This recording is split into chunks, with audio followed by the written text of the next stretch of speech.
Good afternoon, everybody. Welcome back to another weather forecast by Adrian Weather Forecast, and this is going to be a rather very exciting video. I have not done a winter forecast in over 2 months, and now that we're basically within around 10 days from the meteorological winter start of winter, we are going to have our third 2021 and 2022 winter forecast. We're going to have a lot more information as well. I'm going to be including a snowfall map in the very end of the video. So as we get closer, I'm going to have a lot more information. This is going to be a rather detailed and long upload. So if you want to go and see the maps, I would recommend you guys skip all the way through the end of the video. But if you guys want an explanation for these maps, then I recommend you guys watch the majority of the video. I'm going to be explaining the current conditions and how that is going to affect the future conditions and how it's all going to set up. But if you are new to the channel, I would recommend you guys subscribe to the channel because I most likely will have one more final winter forecast before December, most likely before the first week of December. And of course, as well, I would recommend you guys subscribe because as we go into the actual winter season, I'm going to be forecasting winter storms and all of that good stuff. But without further ado, let's get in the video. So obviously we have a current La Nina. We've had a current La Nina officially for the past month or so. So again, La Nina is present. We have a La Nina advisory in our ENSO alert system status. So equatorial sea surface temperatures are below average across the central and east central Pacific Ocean. So it kind of knows how it says central. So not only are these waters really cold across the east central Pacific Ocean near Nino 1+2 region, but as well we have really cold waters going as far west as the Niña 4 region, as well as continue to push westward as we're seeing some pretty strong westerly flow across the east central Pacific according towards the ENSO description. So that's why we are starting to see that really cold water continuing to push westward. La Nina is likely to continue through the northern hemisphere winter 2022 with around a 90%. Basically, that's what the little thing right here means. That's around 90%. So that is a really high probability. The last time I saw the latest summary was, I believe it was a 75%, and now it's up to a 90%, and we now have around the 50% chance for it to continue into the early spring season in 2022 for March, April, and May. So obviously the waters have gone very cold in the past few weeks, as obviously the tropics season is officially over, or it's been officially over for the Pacific, but it's obviously we still have 10 more days until the official end of the Atlantic season. But of course, we all know it's going to be over, or it's already over. So here's the latest weekly SST departures, and we have Niña 3.4, which is the main one we use to officially call an El Nino La Nina neutral, is basically Niña 3.4, which is that large area in the central equatorial Pacific, and that's at negative 0.8, and that's a really strong La Nina stat. I mean, that is 0.3 below the threshold you need for minimum. Nino 1+2 as well is getting pretty warm at pretty cold at negative 0.7. And our coldest region is actually 3.4. So look at the overall SST anomalies. And it doesn't matter which one you look at, Nino 3.4, 4, 3, or 1+2. They're all basically from mainly September. They start to really cool off. Really again, like to really middle September to early October is when these SSCs really start to really decrease. Obviously, as we merge into closer to the winter solstice, obviously the water will naturally become cooler, but they're cooling at a dramatic rate. I mean, look at the difference between October and middle November. I mean, that is a large decrease from basically 0 down to nearly -1.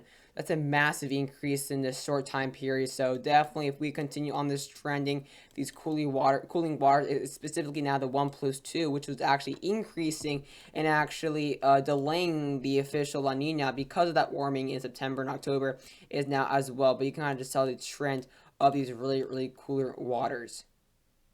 And of course, here's a look now from October 17th in the past 4 weeks to November 13th. You can just tell how cold these waters are now, going all the way closer towards the western Pacific. And this is obviously the overall, like, perfect example of what a La Nina example looks like.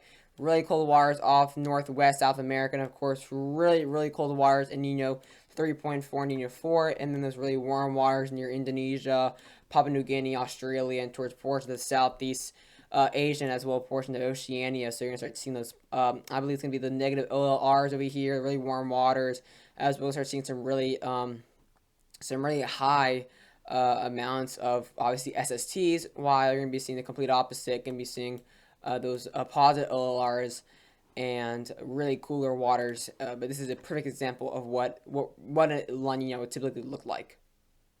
So here's now a very important look that many people don't really typically look at when they're looking at the overall winter forecast.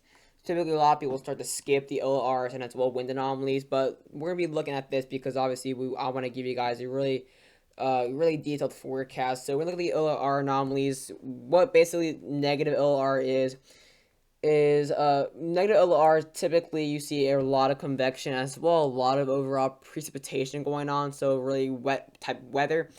And that's what for a La Nina year you want to see negative OLRs in the Western Pacific, which is exactly what we're seeing there. You see those negative OLRs across Oceania, portions there of the Indian Ocean, basically to the east of, to the west of Indonesia, and as well as starting to see some negative OLRs all across portions there of near Thailand and Bangladesh and that general vicinity, basically.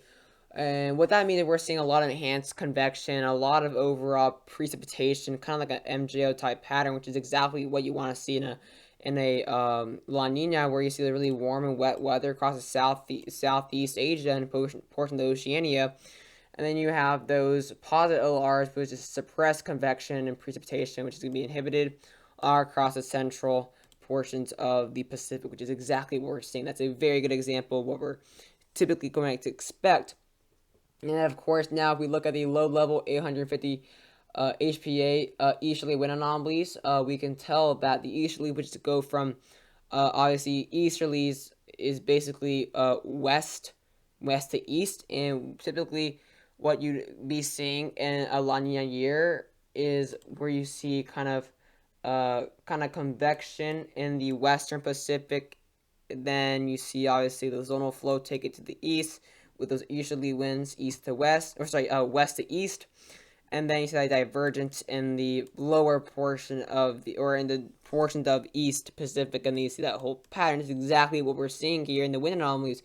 See those easterly, specifically very evident across, or it doesn't say very, but obviously we're evident over the western and east central equatorial. So the western is the really important part, because obviously if we're seeing those easterlies which go from west to east across the Western Pacific, that means we're starting to see that convergence occur in the Western Pacific, and then it goes back to the east. That's a very key factor that you need to visibly see in the models to say we are either getting towards a La Nina pattern or in a La Nina pattern, and of course we are already in a La Nina pattern.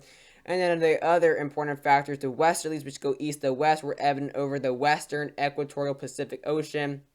And obviously, if you see westerlies, which go obviously from east to west, and you see them apparently across the east or across the western, that means east to west. And there you see after divergence, you see it going to westerlies and convergence in the Western Pacific, and then of course zonal flow taking it to the east. And then one last thing I want to show you guys is, of course, the upper velocity potential anomalies. Of course, divergence is obviously going to be in the green shading. And then, of course, you're going to be seeing convergence in the brown shading. So you're going to be seeing that convergence across the Eastern Pacific there. So obviously unfavorable for precipitation in the brown shading, and then favorable for precipitation in the green shading. So in the green shading, that's obviously going to include much of Southeast and as well Oceania, Southeast Asia and Oceania. So seeing a lot of that overall development of tropical type weather, and that's exactly what we're experiencing. And it's obviously a overall weather pattern you typically see in a La Nina year. So that's a very good pattern. That's a very good pattern, and as well a very good sign that we are continuing this trend of La Nina. And then unfavorable for browns, obviously going to be a little bit closer towards, actually it's going to be including the western areas, the western coordinates. That's going to be towards portions, kind of towards Central America and just outside of the East Pacific. So let's now go ahead and get a look here at the latest probability outlook or probabilistic outlook. So here's the overall look. Obviously blue is La Nina, red is El Nino, and then of course neutral is going to be in the gray color since it's a neutral color. I'm guessing that's why they chose that color. But let's go ahead and look at the overall forecast for all of winter. We're not going to be getting into really spring yet. But for October, November, and December, we do have just basically around a 97%, because obviously October, November are practically over, or November is practically over, and we're in official La Nina, so it's obviously going to carry around in December. It's not physically possible for it to change that quickly. And then November, December, January, we still have a really high probability at around a 95%.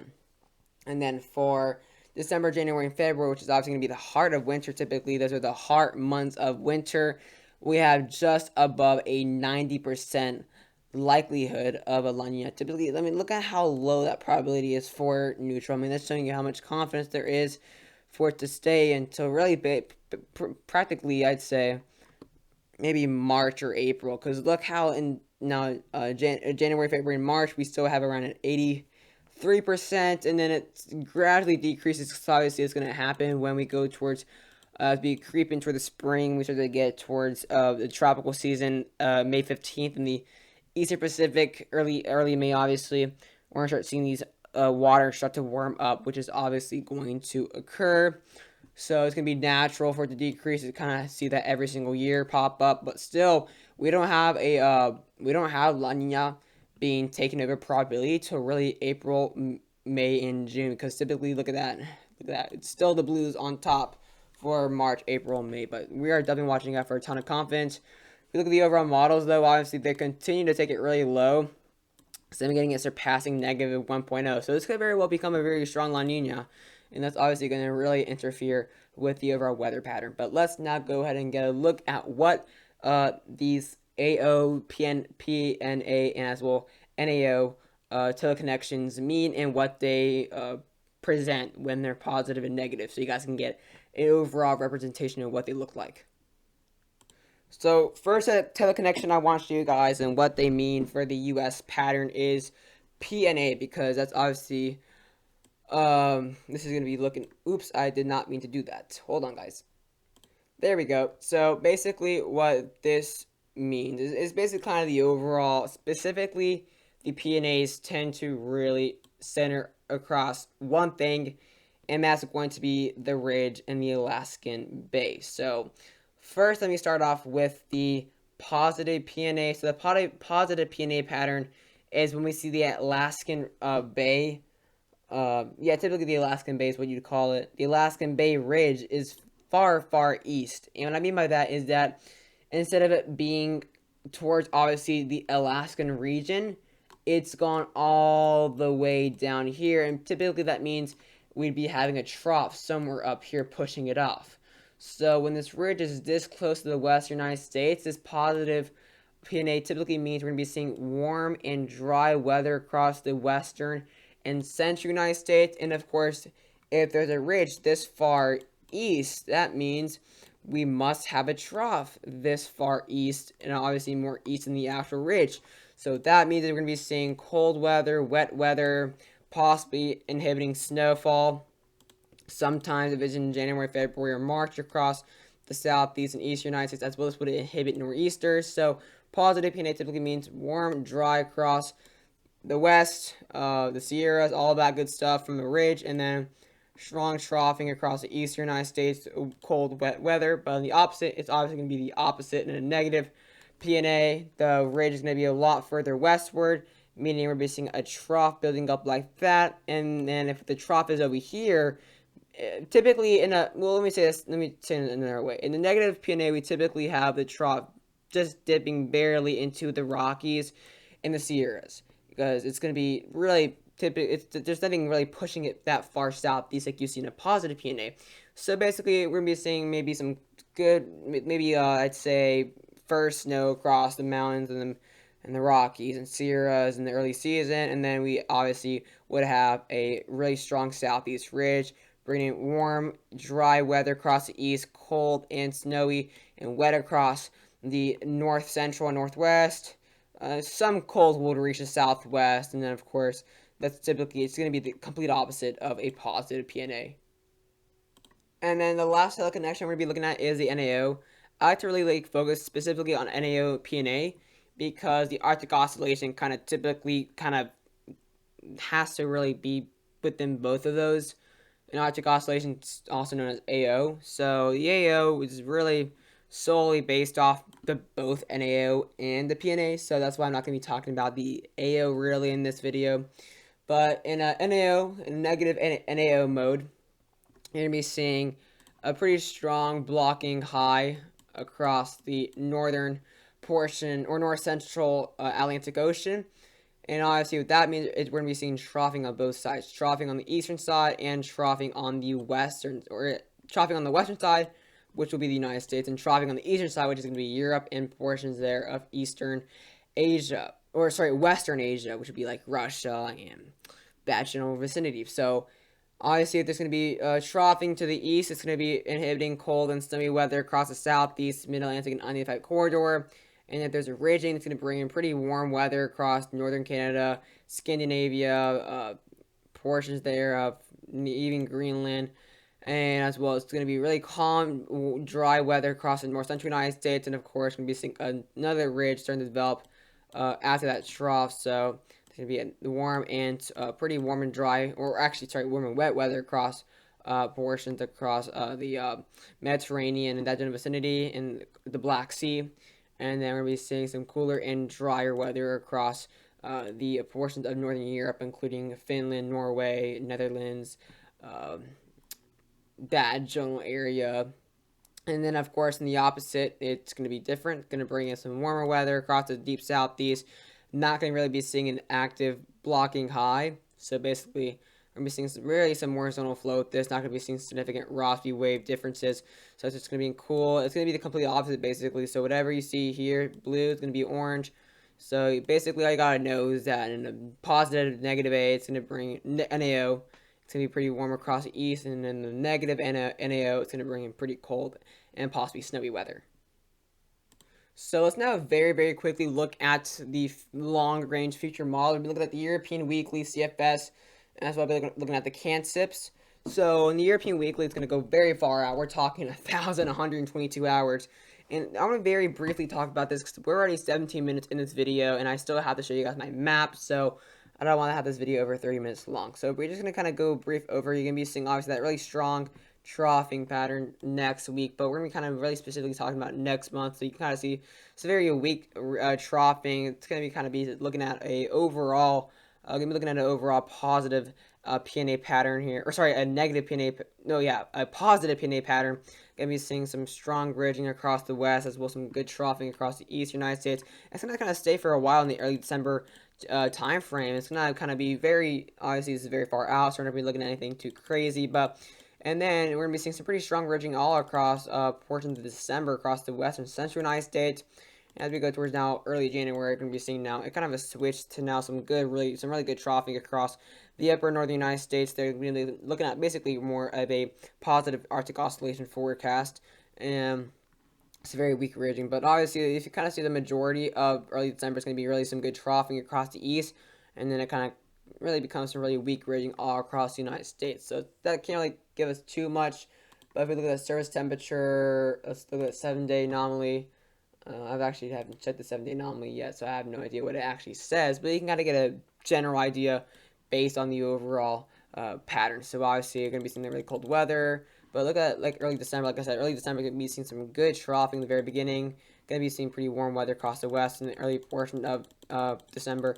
And then we're still seeing some really weak ridging all across the central United States. Some warm weather across the Dixie area and the plains. And then some pretty cooler weather all across the northern Great Lakes, Northwest as well, even including some pretty cold weather across the eastern United States. I'm kind of surprised how much colder the European Weekly has so far out, because typically they're very warm bias, like the CF or like the CFS, but seeing some really cold weather as well, getting towards the end of January or end of December into early January. So it kind of starts really cold for the east, and then becomes very cold for mainly, you can kind of tell by all of December is really cold for the northern United States and the Northwest. So that's something to very keep a close eye on. CFS daily as well. If we go to the early part of December, they also have a pretty strong trough in early December across the eastern United States. And then they have a massive trough, really cold weather pattern across the western United States. We're gonna start seeing a negative PNA pattern here, and then it's gonna kind of stay in that till that, and then we have the opposite. Then some good troughing across towards Christmas time across the east. So the CFS and the European Weekly are pretty opposite here at some cases. And if we look at the overall surface temperature, get a look at this so you guys can get a general idea. And just so you know, this is very minimal into my decision of my map, so I'm not going to solely opt this. But of course, really cold across the east in the beginning. I mean, it's like I said. I mean, I'm actually kind of surprised how much cold air they actually have forecasted. But the CFS is actually having a really cold next few weeks here. And I mean few, I mean like 6 weeks here. The east and central United States is really cold for much of December according to the CFS, while the European has it kind of pretty warm and really more towards the northern United States and west. So definitely very, very interesting.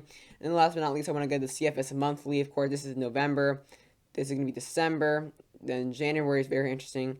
And then February. But let's not go ahead and get a look at my forecast maps. So I'm going to go start off with my precipitation forecast. This includes more than just snow. It obviously includes precipitation in general, like sleet, snow, ice, rain, all that good stuff. So this is obviously based off a lot of the thing I showed you, plus a lot more. If I showed you guys every single thing I look at when it comes to making my winter forecast, these videos would be easily over an hour. So I try to minimize and put the most important things in my decision, but this is obviously not just an opinion, it's a educated guess.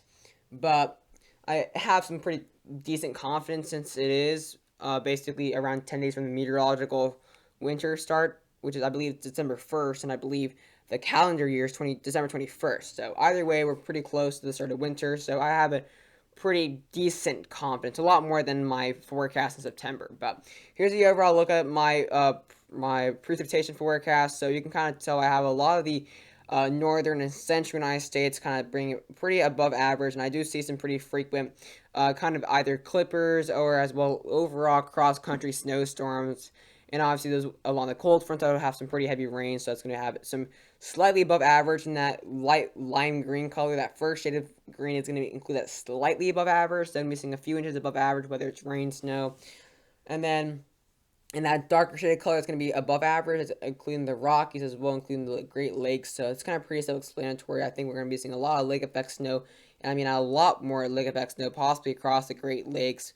I definitely do see some pretty good storms like we're going to be expecting possibly this week here, or next week, sorry, on Tuesday and Monday. Could see some really good lake effect snow. I see multiple systems like that, obviously, including not just lake effect snow, but as well cross-country large snowstorms, rain, all that thing is going to really be centered across these two regions, including the Rockies with some good mountain snow. And then, of course, in the opposite side of the country, I think we're going to be seeing a pretty dry much of the western coast. I do think we can still get some decent, cooler, wet weather across the far Pacific Northwest. But overall, I think we're going to be seeing a pretty stubborn ridge just off the coast there. And that's going to be obviously including portions of California, as well including portions there of the Southwest. And that Pacific subtropical jet is going to be pretty far north. So it's going to kind of all be towards the northwest or northeast of California and Arizona. So you're going to be seeing some pretty dry weather there. And so that's not going to be a fun year for you guys in the Southwest, since you guys don't really have too much fun with that dry and warm weather. But on the good news, I don't think it's going to be drastically warmer like I expected it to be. I think it's going to be just really slightly below average to moderately above average of temperature wise. So let's go ahead and start off with the above average. So it's obviously going to be pretty similar to the precipitations. It's all going to kind of be towards the Gulf Coast and the far, far south United States, where we can very well possibly see some weak ridging across that area. So I do think in that very light yellow color, you're going to be seeing slightly above average temperatures. It's going to be very unnoticeable. We're still going to be seeing some cold fronts specifically across the Gulf Coast, like we're about to see right now this week. But overall, in the 4 months of winter, I think it's going to be averaged out to just slightly warmer than average. And it could very well maybe be average, who knows? But again, this is leaning towards more slightly above average. And then in the far southwest, we're going to be seeing a moderately above average. It's obviously going to be seeing stronger ridges and less frequent cold fronts. I see the Gulf Coast is a lot more prone to cold fronts than the Southwest, and this example is going to be basically tomorrow, or sorry, Monday and Tuesday. I mean, we're going to be seeing probably 30s along the Gulf Coast, high upper 30s. So just an example of why I don't really have too much widespread warmer air for this latest update in my winter forecast. And then I have I have a pretty cold winter. Although it's going to be a pretty strong La Nina, most likely, I actually have a pretty decent cold weather or cold winter for the southeast. And that's not me being biased, I promise.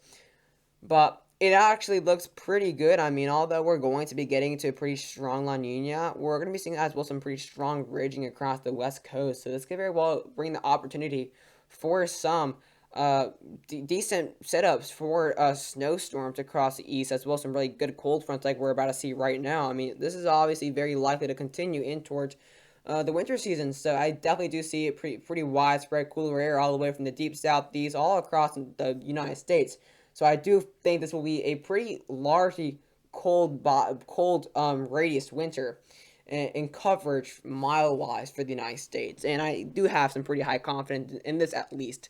I always have more confidence in my temperature forecast than my precipitation forecast because it's a lot harder to really forecast precipitation. But in that light blue color, I think we're going to be seeing some pretty slightly below average temperatures all across the east. So obviously, the further we go to the south and the further we go to the coast, my blues will start to really shine off a little bit more and be a little bit more light colored because there's going to be a lot less confidence. And then, of course, in the deep north United States, going to be seeing basically in the upper Midwest, Great Lakes, the hearth of this cold air, multiple clippers likely. Going to be seeing, obviously, we're about to be seeing negative digits later this week here across those areas. So it's going to basically be very cold. And then here's the overall snowfall forecast. So obviously this is my first snowfall forecast out of all my winter updates. I have not had any because I like including these once it's a lot closer to the season because I know everybody cares about snow for my winter forecast, and I don't want to like really be misleading. So I wait till either my last or final or to my last or second to last winter forecast to include these. So here's my my snowfall forecast. The thing that people have been waiting for a while. So in that very light, almost grayish color, that's where I have slightly above average snowfall. And I was very conservative in this map because, like I said, it's a really important thing for winter. So I was going to include that a lot further to the southeast, but I decided to stay conservative. And again, I do still have my final winter forecast to be published, so that will most likely change. But in that slightly above average snowfall, I'm going to be seeing obviously slightly above average snowfall, more snow opportunities. And then in that second shade of blue, I'm going to be seeing some more mountain snow as well as some more lake effect snow. And as well, I do see multiple northeastern patterns and Ohio Valley patterns for snow.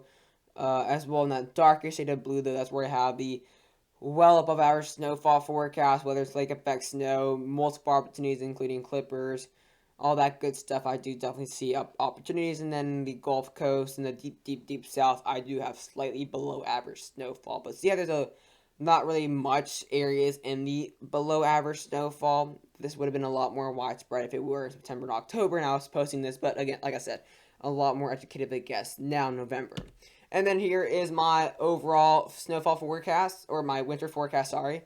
So here it is in the overall southeast. I do have some pretty warm weather going on there. It's going to be slightly warmer, so it's going to be more warm than dry. So I did put them in the warm. Going to be possibly some weak southeast ridging going on there. And then I have a very widespread winter battle zone because based on looking at all the things I've been looking at in the past few days before making this video, I've seen a lot of confidence really towards maybe like some deep cold air across the southeast frequently this winter, although it's going to be a La Nina. So I have a pretty widespread winter battle zone, including Dallas, including central Texas, because I do see we could very well see some decent snow opportunities in the deep southeast, specifically in the late season, including maybe February, that general time frame.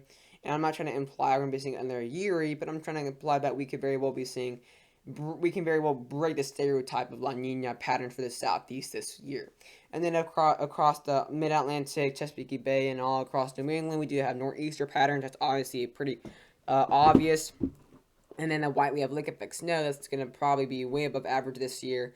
And then that dark blue shade for the eastern and central United States, we have many snow chances. So I think we're going to be seeing some large, frequent cross-country snowstorms around this area. that kind of grow, kind of really develop across the northwest, and then go cross country and bring some heavy snow across these areas. So, like the lower Midwest, Ohio Valley, into the Northeast, I think that's very possible, and that's why I do have that widespread area of our snowfall. And then, of course, in that kind of purplish color, hot purple, we have heart of winter. Going to be seeing just absolute deep cold air. I mean, it's going to be absolutely brutal, and you're about to see that already in 2 days. And then, of course, in that far northern United States, you're going to be seeing some clippers, and then amount of snow across the west, drier across the southwest, flip flop across the west central. And that's where I think we're going to be seeing we're going to be seeing multiple patterns possibly across this area. It's going to be wet and dry in some cases, as well as some mountain snow across the Sierras, and of course, the wet across the Pacific Northwest. But I hope you guys enjoyed the video, and I will see you guys later.